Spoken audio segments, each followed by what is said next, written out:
Central Gujarat chamber of tax consultant દ્વારા સભ્યો તથા સ્ટાફ માટે જીએસટી સંબંધિત જટિલતાઓને સરળ બનાવવા હેતુસર વ્યવસાયિક સેમિનારનું આયોજન સયાજીગંજ સ્થિત વાકડ સેવા કેન્દ્ર ખાતે કરવામાં આવ્યું હતું. કાર્યક્રમમાં અમીન દીપકભાઈ શાહ સહિત ચેમ્બરના અનેક સભ્યો ઉપસ્થિત રહ્યા હતા.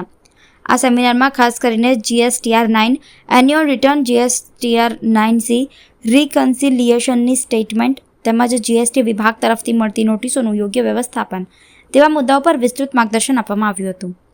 જીએસટી સંબંધિત વાર્ષિક અનુસંધાનો અને રિકન્સિલિયેશનની નાજુક પ્રક્રિયા ઘણીવાર કરદાતાઓ અને કન્સલ્ટન્ટ્સ માટે પડકારરૂપ બને છે.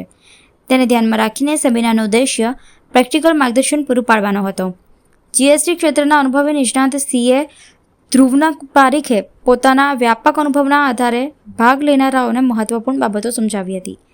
તેમણે વાર્ષિક રિટર્ન ભરતી વખતે થતી સામાન્ય ભૂલો, રિકન્સિલિયેશનની ટેકનિકલ જરૂરિયાતો તેમજ વિભાગીય નોટિસોને સમયસર અને યોગ્ય રીતે હેન્ડલ કરવાની પદ્ધતિ અંગે સ્પષ્ટ માર્ગદર્શન આપ્યું.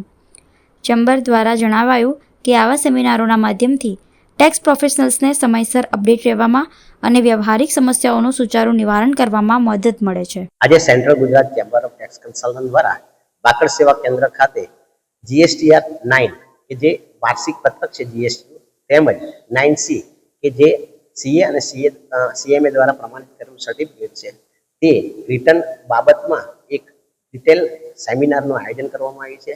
આમાં નિષ્ણાત વક્તા સીએ ધ્રુવાંગ પરીખ અમારા ચેમ્બરના સભ્યો તેમજ તેમના સ્ટાફ મેમ્બરને ડિટેલમાં માર્ગદર્શન પ્રદાન કરશે. સાથે જ જીએસટી વિભાગ તરફથી મળતી વિવિધ નોટિસોનો કેવી રીતે જવાબ આપવાનો એ જવાબ આપવાની પદ્ધતિ પણ સીએ ધ્રુવાંગભાઈ પરીખ જે એ બધા ઉપસ્થિત સભ્યોને તેમજ સ્ટાફને ડિટેલ વિગતવાર સમજાવશે. મારું નામ દીપકભાઈ પ્રવીણભાઈ અમીન, અધ્યક્ષ સેન્ટ્રલ ગુજરાત ચેમ્બર ઓફ